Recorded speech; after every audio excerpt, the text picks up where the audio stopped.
सिंहासन बत्तीसी की पहली कहानी रत्नमंजरी पुतली की कथा। सिंहासन के साफ होने के बाद राजा भोज पहले दिन ही सिंहासन पर बैठने के लिए उत्सुक थे। जब पहले दिन राजा भोज ने सिंहासन पर बैठने की कोशिश की तभी सिंहासन से पहली बार पुतली रत्नमंजरी प्रकट हुई। पहली पुतली रत्नमंजरी ने राजा को अपना परिचय दिया और कहा कि यह सिंहासन विक्रमादित्य का है और उनके जैसा गुणवान और बुद्धिमान ही इस पर बैठने योग्य है।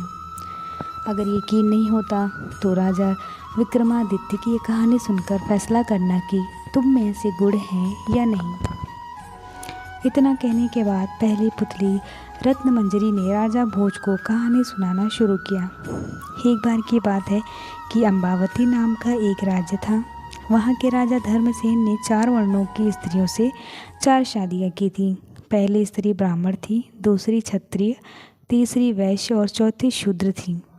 ब्राह्मण स्त्री से हुए पुत्र का नाम ब्रह्मादित्य था। क्षत्राणी से उन्हें 3 पुत्र थे जिनका नाम थे शंख, विक्रमादित्य और भृतहरि। वैश्यपति से हुए पुत्र का नाम चंद्र था और शूद्राणी के बेटे का नाम धन्वंतरि था।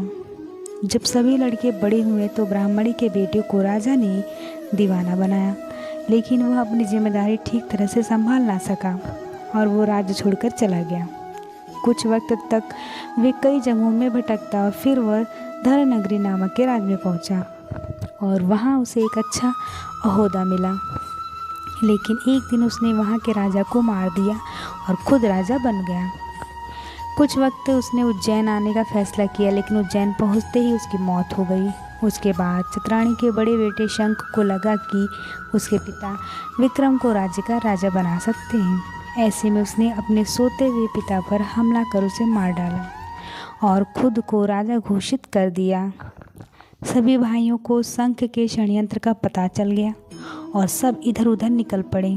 शंख ने ज्योतिषियों का सहारा लिया और अपने भाइयों के बारे में ज्योतिषी विद्या के सहारे से पता लगाने को कहा। ज्योतिषियों ने बताया कि विक्रम को छोड़कर उनके सभी भाई जंगली जानवरों का शिकार बन गए थे। विक्रम अब बहुत ज्ञानी हो चुका है और आगे चलकर बहुत बड़ा सम्राट बनेगा। यह सुनकर शंख को बड़ी चिंता होने लगी और उसने विक्रम को मारने की योजना बनाई। शंख के मंत्रियों ने विक्रम को ढूंढ निकाला और शंख को इसकी जानकारी दी।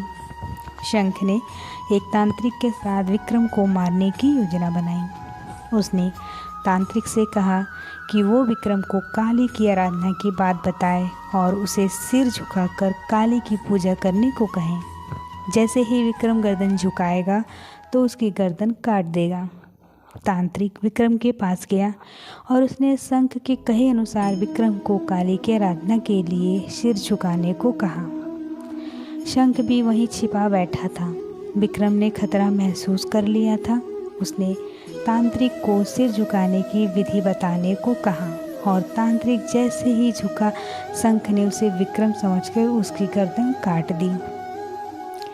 इतने में ही विक्रमादित्य ने शंख के हाथ से तलवार लेकर उसकी भी गर्दन काट दी और अपने पिता की हत्या का बदला ले लिया। फिर विक्रमादित्य राजा बने और अपने राज्य और प्रजा का पूरा ध्यान रखने लगे। हर तरफ उनकी जय जयकार होने लगी। एक दिन राजा विक्रमादित्य शिकार करने जंगल गए। उस जंगल में जाने के बाद राजा विक्रमादित्य को बाहर निकलने का कोई रास्ता नहीं दिख रहा था। इतने में उनकी नज़र एक खूबसूरत महल पर पड़ी। वे अपने घोड़े पर सवार होकर उस महल में पहुँचे। वो महल राजा बाहुबल का था।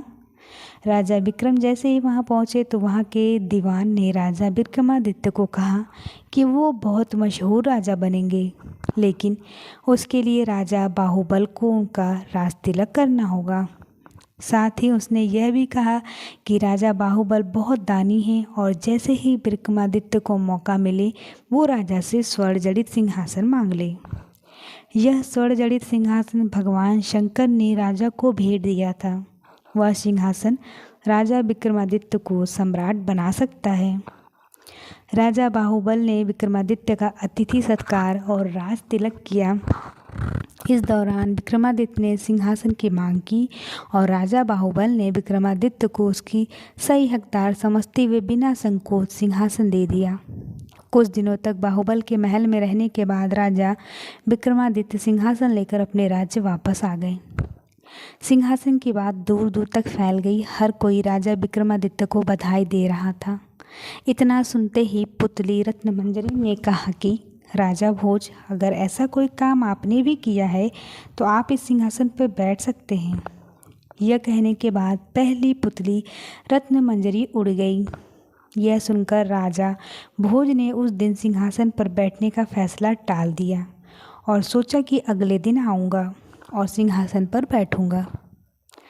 कहानी से हमें ये सीख मिलती है कि कभी लालच नहीं करना चाहिए और दूसरों का बुरा नहीं सोचना चाहिए। जो दूसरों का बुरा चाहते हैं उनके साथ कभी अच्छा नहीं होता है।